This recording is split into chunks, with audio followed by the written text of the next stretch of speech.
All right, 1 o'clock on the dot. We're starting as promised at 1 o'clock on the dot. My name is Peter Loge. I'm the director of the project on ethics and political communication at the George Washington University here in the School of Media and Public Affairs.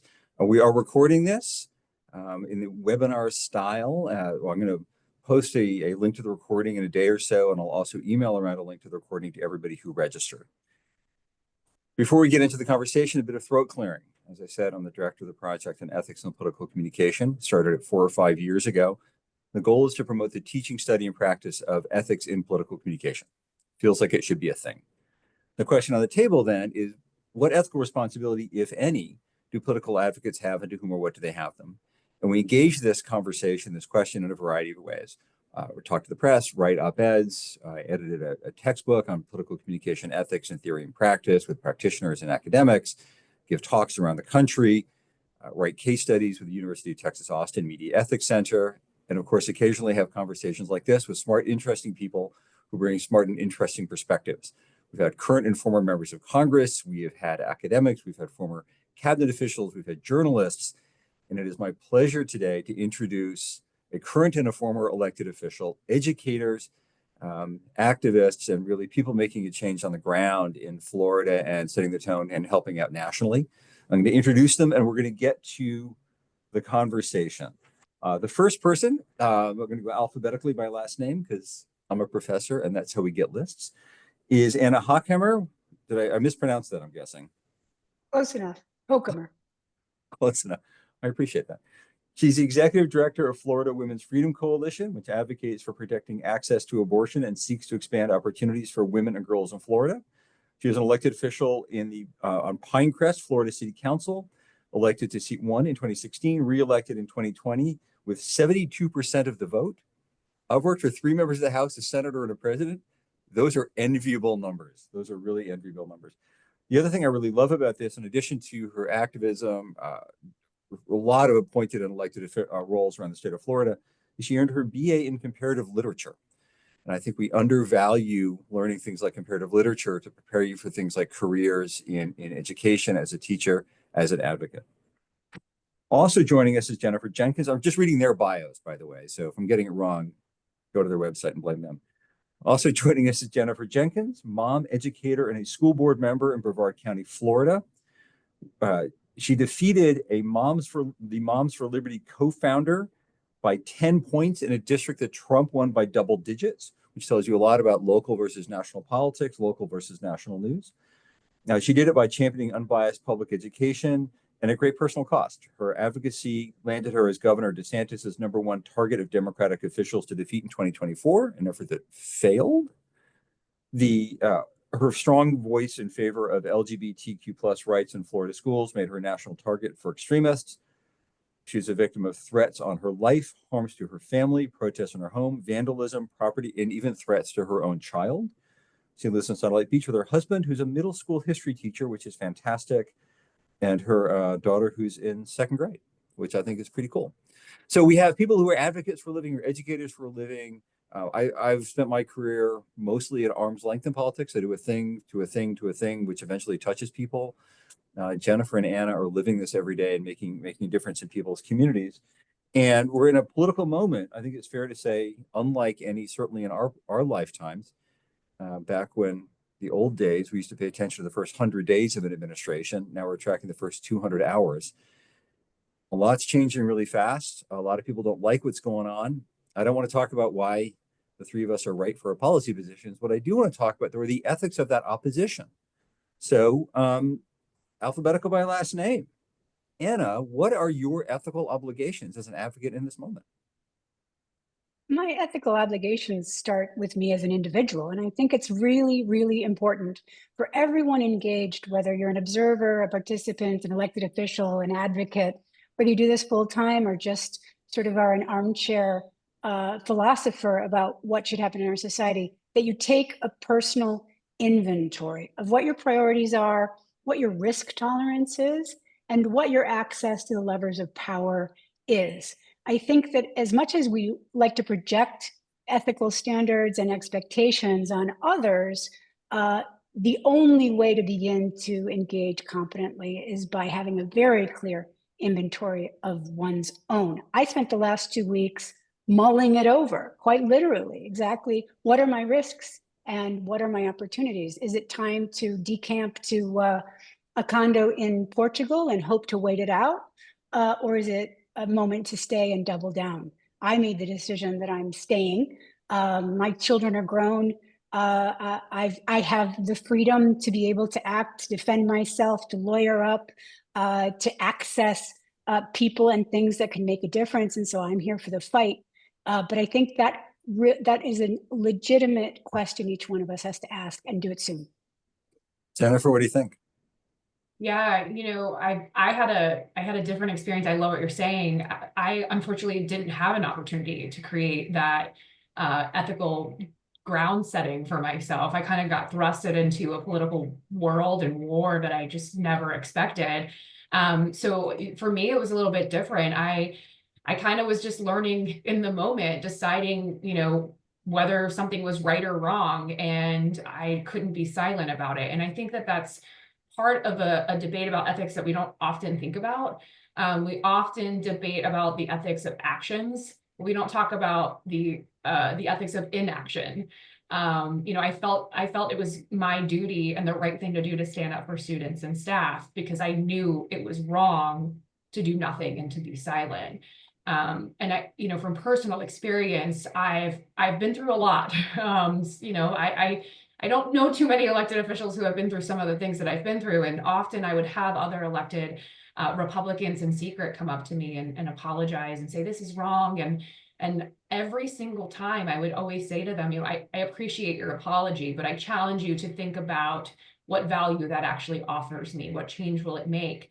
Versus if you had done something or said something publicly. So I think it's important for us to, to evaluate, do we give a pass on an unethical decision simply because we privately denounce something, or is that in action after you're aware of it debatable too? I want to throw a bit of a curveball into that, because you raised, I think, a really interesting and salient point. All of us who've worked in politics have heard Republicans quietly will tell you A and publicly will say B. And I have to say, I have not been through nearly what you've been through, and what I've been through made me question things, and it wasn't even close to that.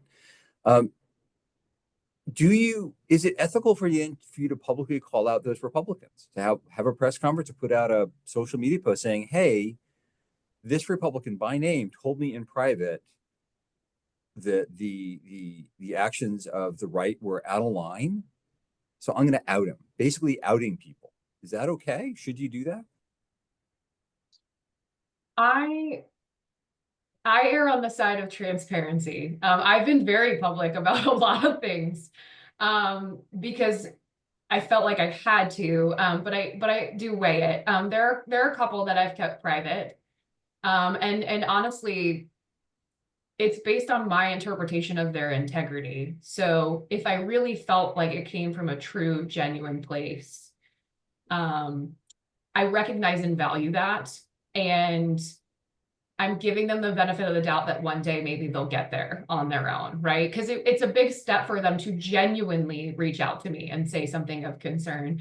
But yeah, it's hard for me too, right? Coming from my perspective of, facing death threats and harassment and stalking, and to weigh whether or not I would want to put someone in that situation, because the reality is that's where I'm putting them.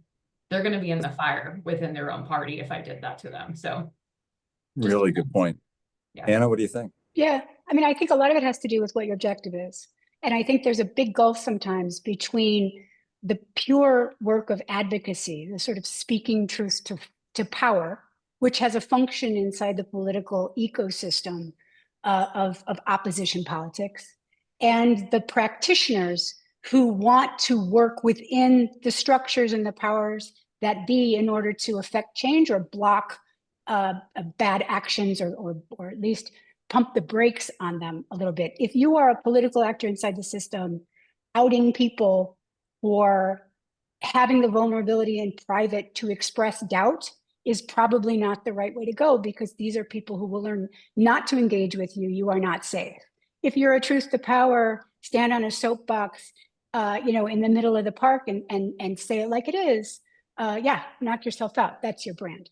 But I think it's really, really key for people to understand the functional difference between those two sides of the advocacy coin, and make sure that they are not expecting of people things, number one, that they wouldn't be willing to do themselves. And number two, that they are not making it impossible for individuals to move and shift their position. The most important thing you can do as an opposition politician, especially one in a partisan atmosphere, is create an emotional, personal, and intellectual space that allows people to graciously and with their self-respect intact move to the side of right, however you define it. If you burn the bridge before people have had a chance to cross it, then all you are doing is widening the gulf. So again, it's really important for people to understand exactly what their role is and what their objectives are before they make that call. I think you make a really interesting distinction between the inside game and the outside game, and then what's at stake and then what's the goal. And I've heard two things both of you say in slightly different ways I want to poke on a little bit. One is know where you are and why you're doing this, like personally what's in it, then also what's in it for the other person, because these aren't abstractions, right? The person with whom you disagree is a person your kid goes to school with, who you like, they're people, right? And the other though is also what's the objective, what's the win? And for an advocacy organization, it's maybe different than an elected official because you got a list of pieces of legislation you want to work on, maybe funding, you need to protect relationships. So I want to look at the inside game for a minute, or inside or outside. I think about inside or outside. One of the ways we do this is through alliances, right? You make friends as you have to pass a bill, or to raise money, or to advance a cause. Talk to me a little bit about how you view the ethics of people with whom you align, right? Do you make a deal with the devil to get what you want? And if not, a deal with a semi-devil, a partial devil, a devil dog? I don't know. How do you think with the ethics of those kinds of alliances?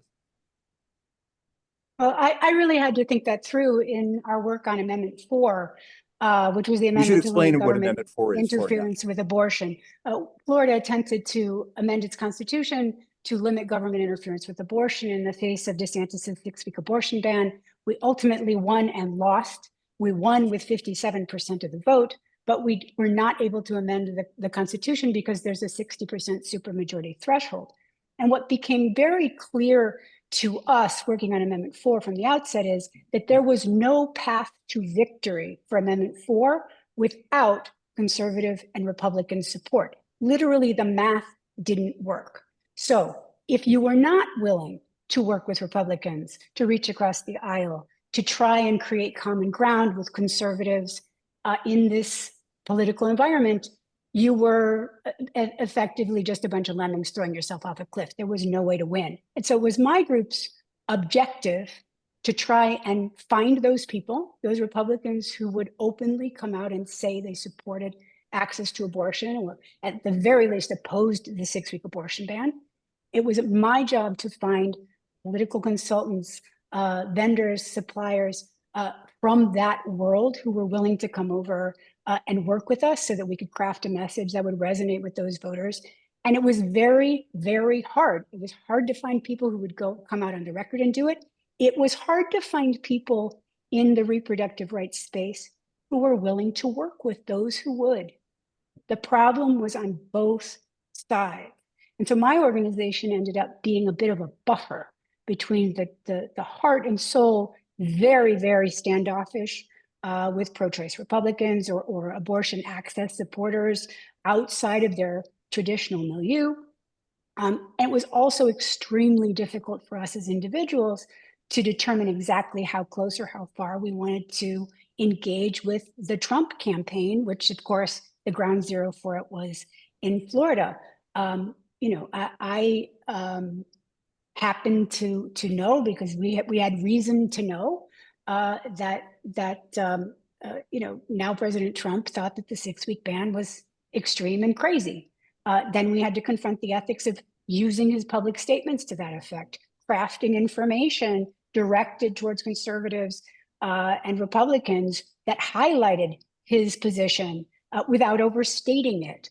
And threading that needle became one of the main obsessions that I had to manage during the Amendment 4 campaign. Ultimately, I think we figured out how to do it, keeping our self-respect and our sense of integrity in line. But it was not an easy thing for anyone on either side of the political divide to do.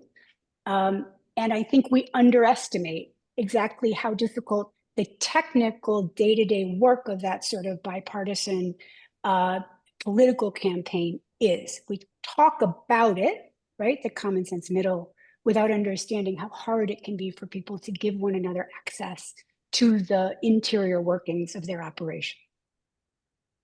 Yeah, I mean, Jennifer, I know you face this on a host of school issues, I assume. Yeah, for Educated We Stand, I can say it's not as grandiose as a scale of what Anna had to do, but we had to filter through candidates, and we offered endorsements to candidates that were independents and Republicans that may not necessarily align on every single one of the values that I have for public education.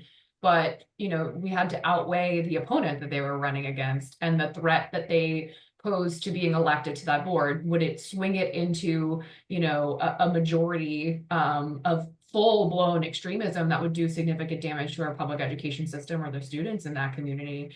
But then I would also have to think about whether or not providing that endorsement to that candidate would the more progressive candidates that we support be upset or angry or insulted by us doing that.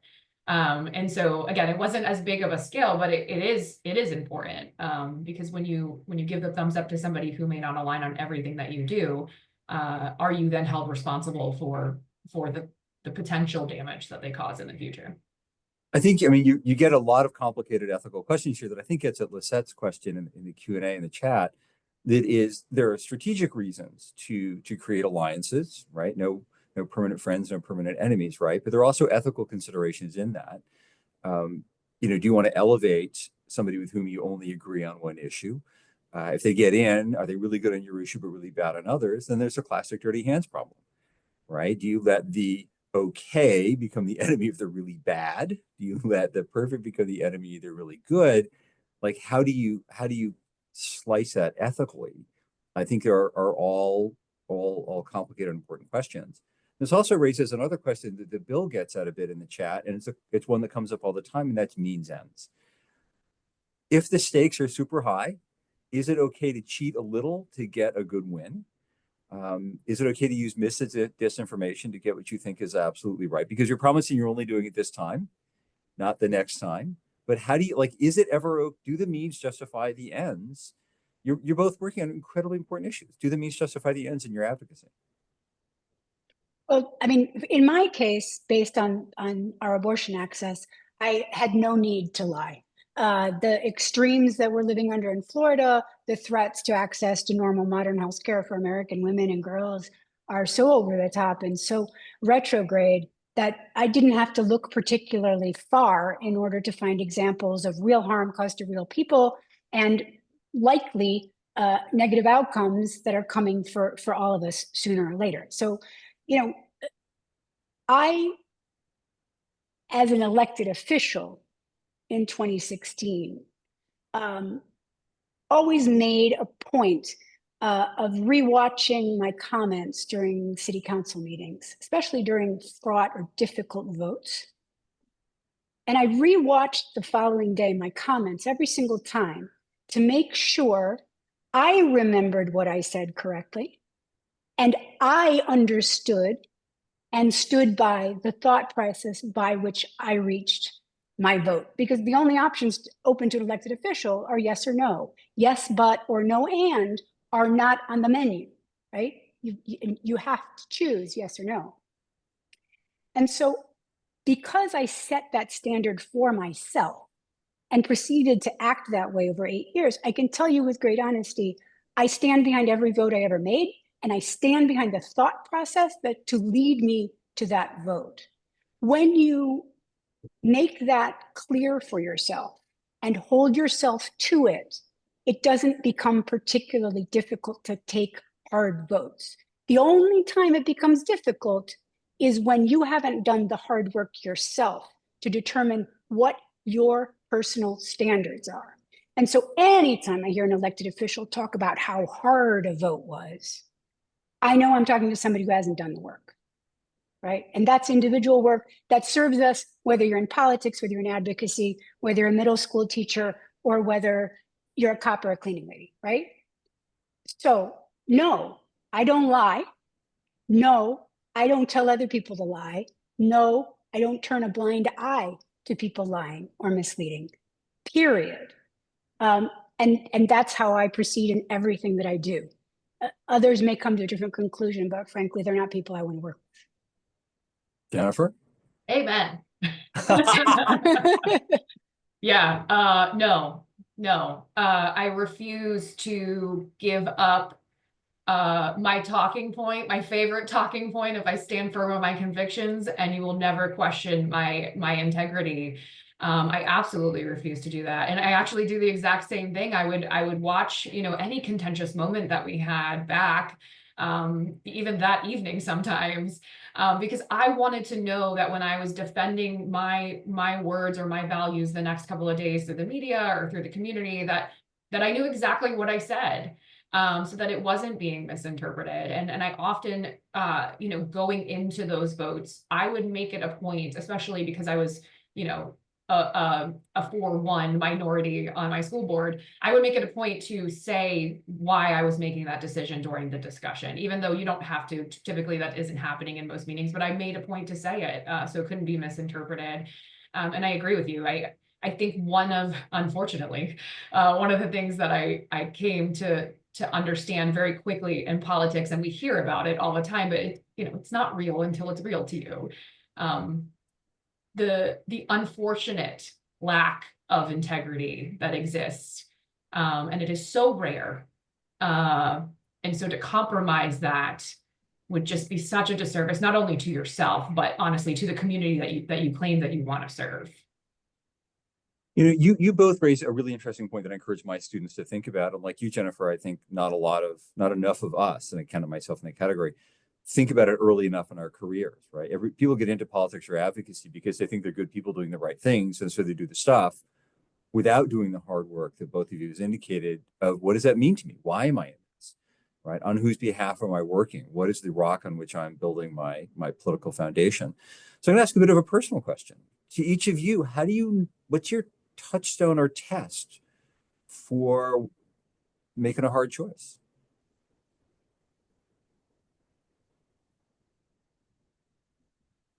Well, I think the first thing I do always is make sure that I've got as much information as possible. I really do study the issue.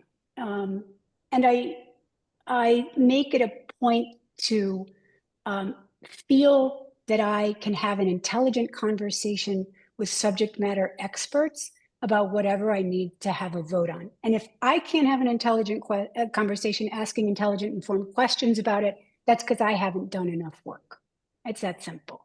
It always has to come back to oneself. It means that when I was first an elected official, man, I studied a lot. I prepped for days before a simple city council meeting, because no, I wasn't an expert on zoning or land use. No, I wasn't an expert on, the Florida grant system. I was not an expert on municipal bonds. But I can tell you, I can have a very intelligent conversation about all those topics right now with subject matter experts. So I think the most important thing I do is make sure that I feel very well informed. Once I feel very well informed, then the question becomes, what is the outcome that I'm looking for? What is the moral outcome that I'm looking for? Is it fair? Is it equitable? Is it honest? Is it sustainable? Also, I always look very closely at the idea of, am I creating a precedent or process that becomes standard going forward? Or would I be taking a vote that creates a one-off, a unique, an isolated and unrepeatable scenario? Almost always, I tend as an institutionalist to bend towards supporting process and precedent as opposed to fixing whatever problem is in front of me and dealing with with the underlying structural issues after. But that's my particular process, and other people, obviously, who I have to work with, go about it differently, right? But that's the other thing, is you have to recognize your processes and other people's, and you still got to get to a vote at the end of the day. You know, Jennifer, you've taken some really brave stances in really hard situations. What's your touchstone? Yeah, I agree wholeheartedly. I think I have a mix of the practical side, and then the emotional side. And so for me, I completely agree, right? Making sure that you're 100% strong in the topic that you're about to debate, educate yourself on it. But before that, you also have to be the person who's willing to admit when you don't know something. And you have to be willing to admit that publicly too. Because a lot of times in these positions, sometimes things will get thrown in front of the board or the commission, whatever you're serving in, that's unexpected. And if you're not willing to do that, then you're not willing to take the step to even educate yourself on that. So that's important. I'm always the first person to admit that in a room when I'm not aware of something. But for me, my touchstone, honestly, it's so cliche. And again, unfortunately, it's just like through the experiences that I had. But the reality is can I go to bed at night with no regret? Can I say it was worth it? Can I look at my 8-year-old daughter and one day say, Mommy did this for a reason. I did this because it made somebody's life better, even though it may have made, mine difficult. But I do look at her and, for specifically because I'm working in public education and in the school system, my husband's a teacher, my daughter's in public school. I mean, those decisions that I'm making legitimately impact her life daily, his life daily, and her future. So, again, such a cliche answer, but it's true. It's just true. And it's what keeps me grounded. I think that's something so many of us in Washington easily forget, is that it's about people in real places doing real things. It's easier for me to sit in DC, and I've worked in the House and the Senate and deal in abstractions. And of course we care about people. My dad was a teacher, but you get pretty removed pretty quick from what's going on the ground. And so I think that grounding is terrifically important. You also both remind me of something I hear a lot from political professionals, which is political careers can end quickly and unexpectedly. So you better make sure that any decision might be your last decision, and you got to be ready to live with that decision, because it might be the last one you get to make in public life. I want to be respectful of folks' time and keep this to about 30 minutes if we can. And I want to turn over one last hard question for both of you. We've got a lot of people who've given up on politics. American people have always been appropriately cynical about politics and political ethics. Ben Franklin once made up an entire issue of a newspaper in which he lied about the Brits to make sure that the Europeans stayed on the side of the Americans in the Revolution. That said, I try to teach my students, and we try to teach new generations of political advocates, the importance of being ethical, of being grounded, of doing the hard work, the personal work, as well as the policy homework that both of you do. What advice do you have for my students at GW, for other young activists, for others who want to work in politics? What's your ethical advice for these folks?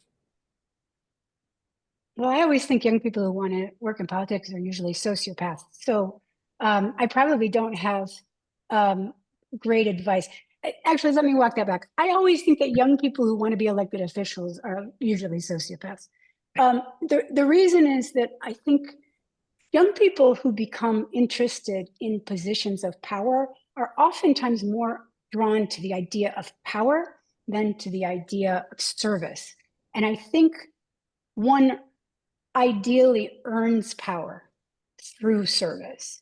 Takes a long time to provide enough service, ideally, to be able to merit that kind of trust from your community, whether you're serving, as in Congress, or you're serving on your city council, or you're serving on your school board.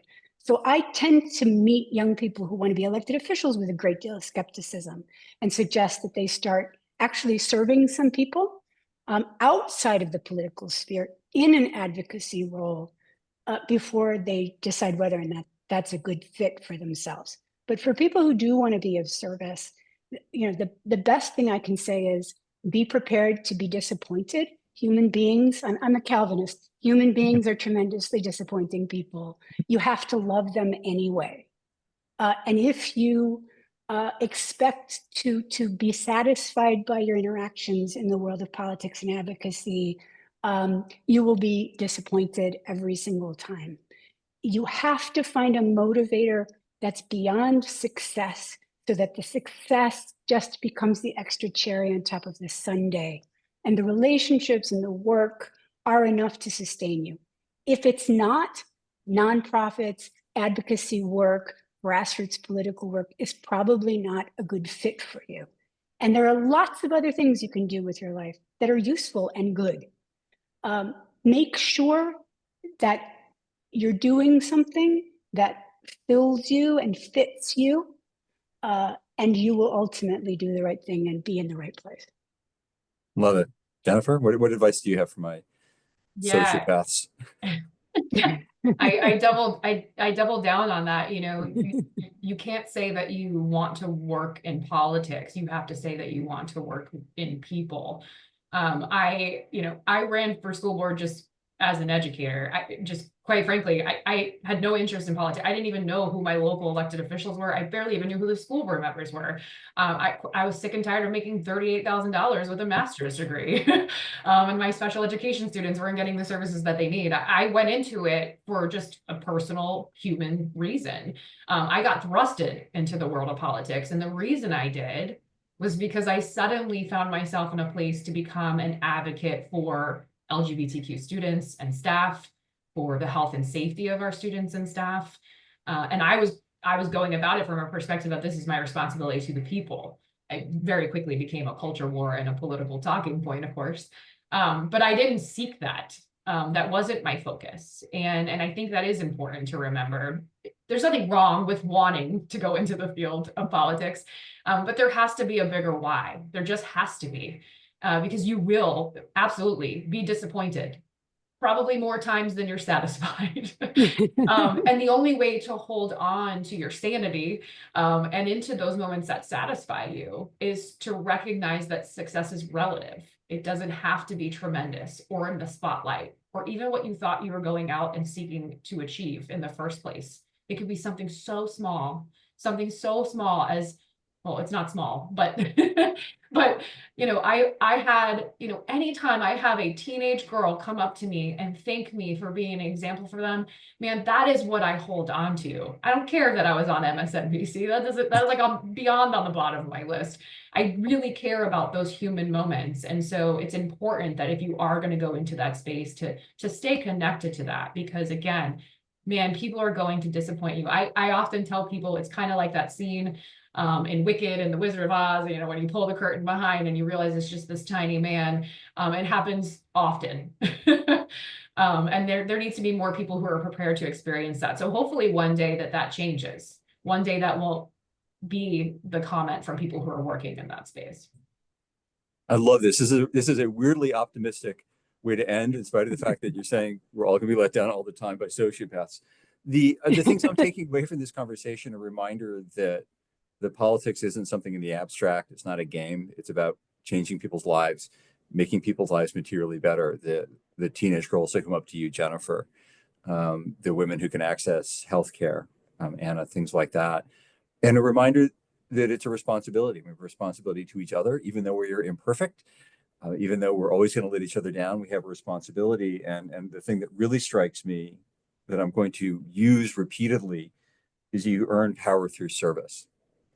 And I think the more folks like you two, who view politics as public service, as, if you serve in the military, AmeriCorps, Teach for America, run for office, serve on a legislative staff, these are ways to serve the public. Power may or may not come. The point is the service. You have to take the service seriously. You have a responsibility to people, to learn about them, to learn the issues, to do your homework, and to make sure that you're grounded in your belief system. So thank you for reminding me of that. Thank you for everybody who tuned in, or whatever the right verb is for Zoom stuff. I will post this. I will send everybody an email. Stay tuned for more stuff. Thanks, everybody. Have a great afternoon. Yes. Peter, one thing before we go, just because I know that there may be students watching this. I have a book I want to recommend on tyranny. Very small book. Timothy Snyder, he's a professor of history at Yale. You can read it in about an hour and a half, an hour if you're a speed reader. Everyone should be reading this book right now. Do not obey in advance. That's the takeaway. Love it. Thank you, everybody. Thanks for your questions. Thanks for your input. And we'll see you next time. Thank you. Bye-bye. Bye, thanks.